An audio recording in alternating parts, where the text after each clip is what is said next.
Hey gang, welcome to episode 8 of the Witch Awakening podcast. I am your host, Melissa Rippey. I am a spiritual and awakening coach for witchy women who want to heal old wounds, tap into their desires, and manifest their most magical life. So today I want to talk about a witch in a haunted house. Getting ready for spooky season here and witchy season, and I just wanted to talk about my experience going through Edinburgh Manor here in Iowa. It is a haunted, huge location. Used to be a poor farm back in the day, and it's also been I'm sorry, I'm looking at I'm got on the website. Let me get it together here, y'all. So it's located in Jones County here in Iowa. And in June of 1840, the land located there was supposed to be a courthouse. But they decided to build this manor, and they used it for the county poor farm. Now, poor farms, if you know anything about them, were not a good place to be. They were described as a comfortable retreat for the lazy, able-bodied, and willingly dependent applicants. But they were poor. There was incurably insane people. There was disabled people. It was kind of just a dumping ground for anybody that didn't have a place to live or people to support them, or people just didn't want them.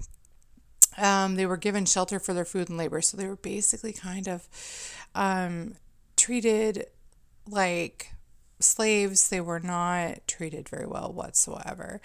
In 1910, the poor farm closed down and was demolished, and then they built the current Edinburgh Manor that has been there since 1910.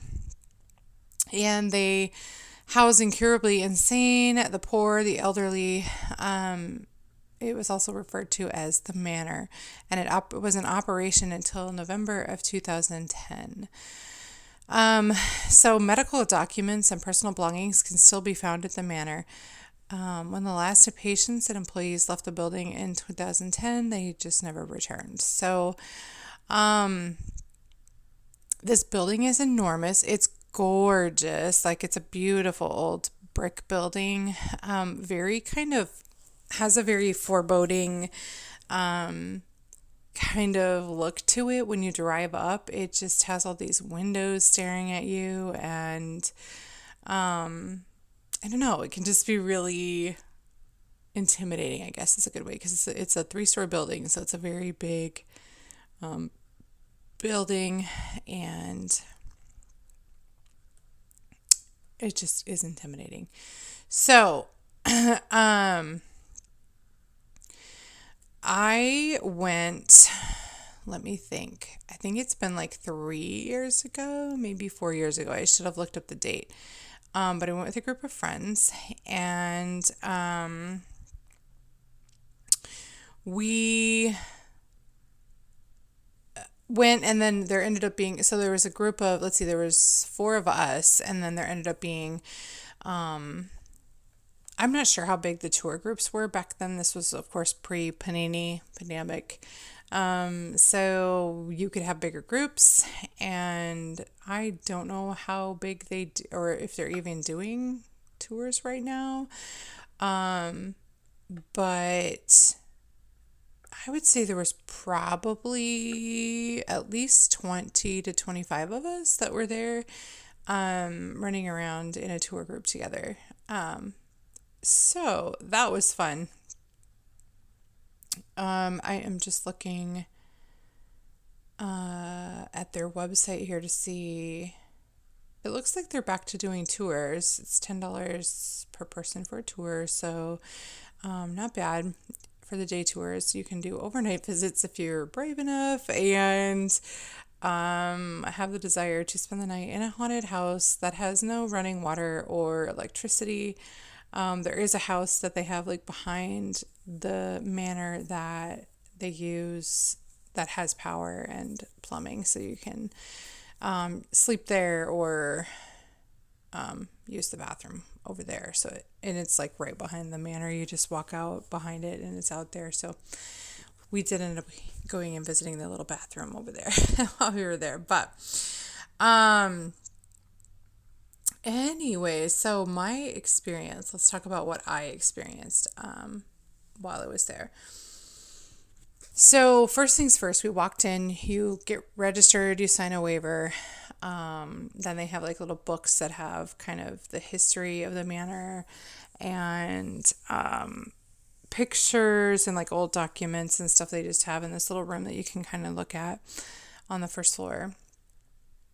And then they kind of filter you in. This was all, like I said, this was all pre the last 2 years, right? So this was all before we had distancing and all of that. But so they filtered us through the front hallway into this little atrium area that they had off the back, and had us all just kind of gather in there, wait for everybody to finish getting signed in and showing up and all of that. So we went back in there, and immediately there was a spirit in there that was bothering me. It didn't, I think it was residual. It really didn't pay attention to me in any way. But its energy was just very, it gave me anxiety. Not because I was scared of it, but just because it had anxiety, if that makes sense. So it was a man, and he was definitely insane. His energy was very scattered and very kind of, I don't know, you could just feel it coming off of him. And he was standing against the wall, like literally with his nose touching the wall and just standing there. And just had this feeling of like sadness and loneliness and being insane and, not really knowing what was going on and just kind of standing there staring at the wall. So I told my friends about it, and I was like, I feel like I need to cross this guy over. Like he's just sitting here. So I went and engaged with him a little bit and just asked him, do you want to cross over? And he said yes. So I crossed him over. Doing all of this, talking to him in my in my head through telekinesis.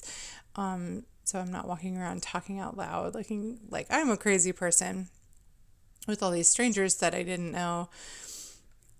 So we crossed him over right away, and he went, and then the whole room, the energy just changed in there. And even some people started commenting like, oh, when I first came in here, it felt really heavy and like just kind of sad, and now like it feels better.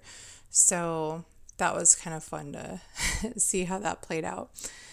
So we waited in there, we got everybody going and everybody ready to go. And then we started the tour, and they started us on the first floor, and they were telling us all about, some of the history there. And there was a person that had committed suicide down at the end of the hallway. He was in the room, but he just kind of ignored everybody. Like he just kind of wanted to be left alone. We did ask him if he wanted to be crossed over, and he said, no, thank you. I'm fine. Like, just leave me be. And we're like, okay, fine. So, he is still roaming around the hallways there.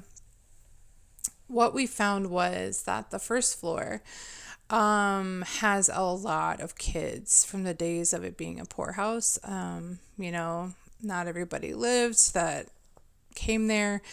Like I said, the conditions were not great on poor farms, so a lot of people starved to death and froze to death, and just it was not a nice place. So anyway, there were a lot of kids, and there's a room at the end of the hall where they do leave a lot of toys because they have a lot of like children's sounds, like laughing and whistling and kind of kids playing in the hallway down there. So they have this room down there where they leave a lot of toys, balls and other toys, and they're known to move. We didn't see that happen, but we did find a lot of kids there. And after, while we kind of got separated from the tour for a little while, and I'll explain that here in a little bit, but while we were kind of on our own, we ended up kind of sitting in a circle and crossing over some more spirits that were in this room. This house, this manor was full of spirits, and we just simply asked if there's anybody here that would like to cross over. We're going to open, the doors and open the passageway and let you go. So anybody who wants to, feel free to cross over. And we did it like 2 or 3 times, and we had a handful of spirits that went each time. So not like a ton of them went, but a few, whoever was ready, right? So at the other end of the first floor from where the kids are, there was a room.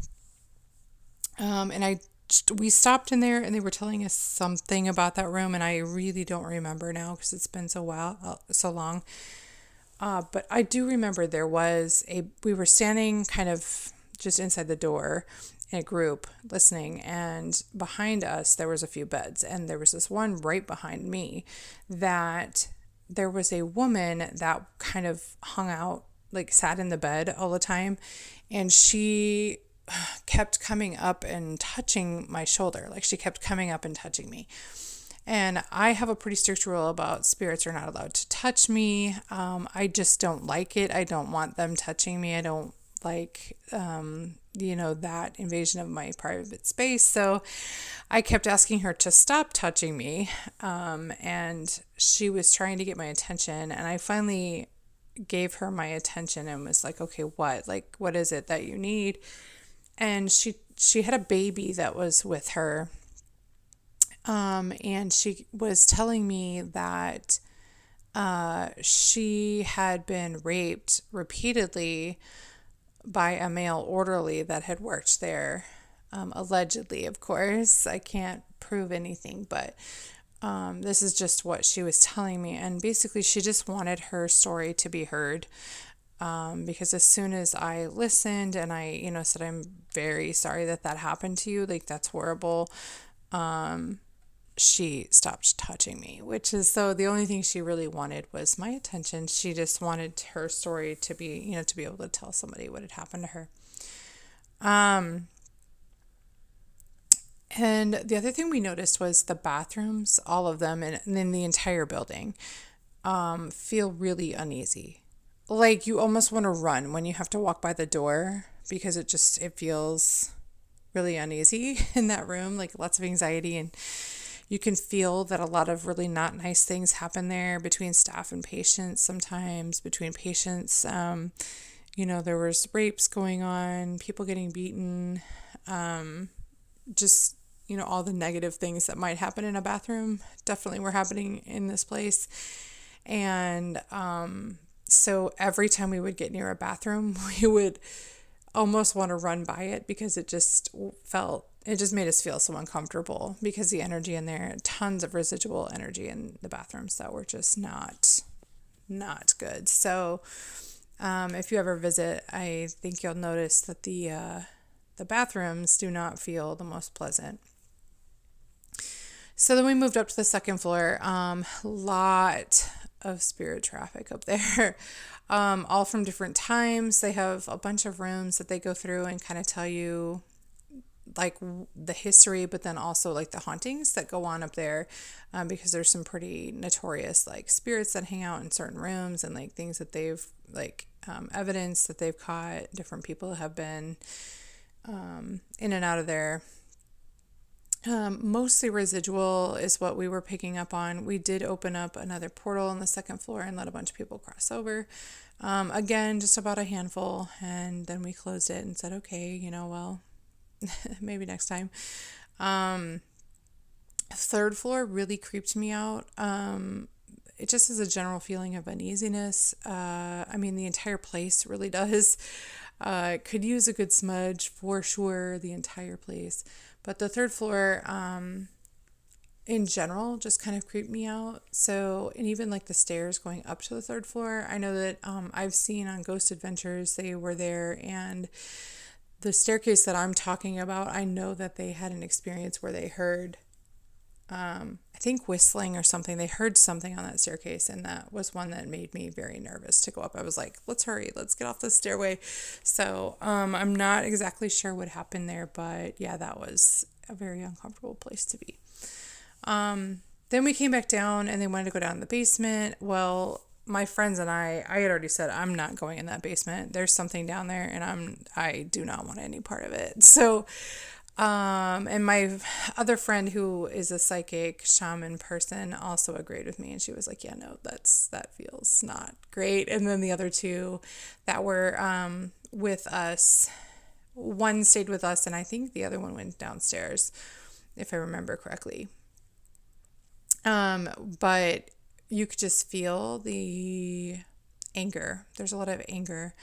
And I have since learned that there's a poltergeist down there that likes to throw things at people. And you can see evidence of that on the ghost hunting shows that have been there. I know Destination Fear has been there and Ghost Adventures, and I'm sure there's others, but I've seen those 2 episodes and some crazy stuff was happening in the basement, so I was pretty glad I didn't go down there.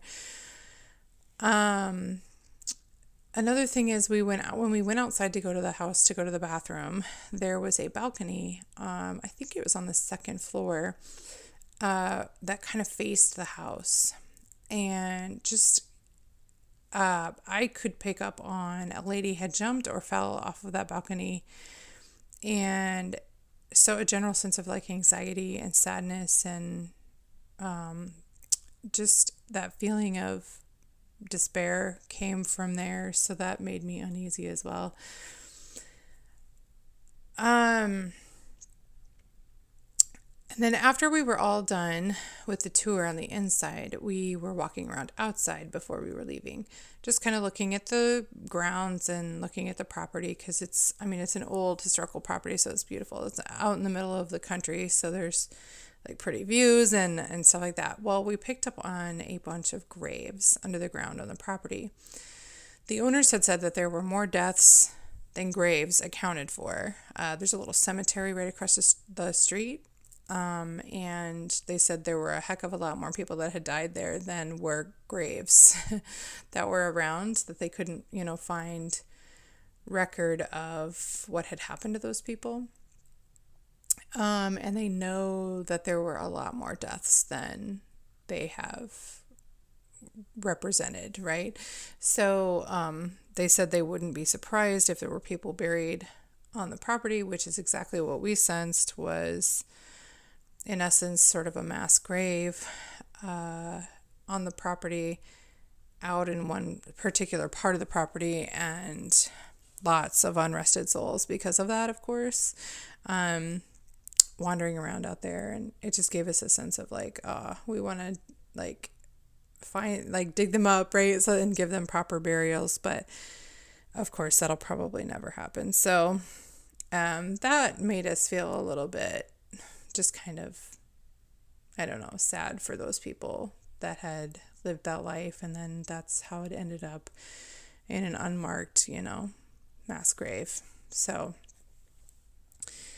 like I said, we had crossed over a bunch of spirits while we were there, but there's a ton more that are ready to go now. They've been calling me back for over a year, but with the events of the past few years, it's been impossible to go back. And, they were closed for a while, and I think they're open now, but I just haven't, it's not overly close. It's like an hour, maybe 2 hours from here. So, we just haven't made the time to go back. But, honestly, this place could use a good smudging and mass crossing over of spirits, and it would probably be at peace, but there will always be some that just don't want to leave. And of course, the poltergeist in the basement. So there's always going to be, activity there with this, all of the things that happened in this place and on this property.